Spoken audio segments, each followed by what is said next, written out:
Hey YouTube, it's me, Julian. Here's the McLaren 720S, factory fresh for 2018. Of course, it's new. There's the card art if you want to check that out. On the back of the card, go ahead and pause and read it if you'd like. Alright. It's a new casting on metal body, plastic base there. Pretty simplified base. So there it is. It's a pretty cool paint job. It has that orange sparkly, a little bit of metal flake paint.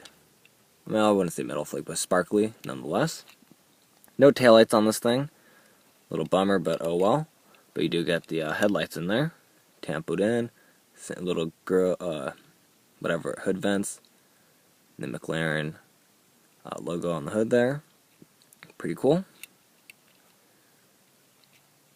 Top part just all plastic. I'm guessing that's like the real thing.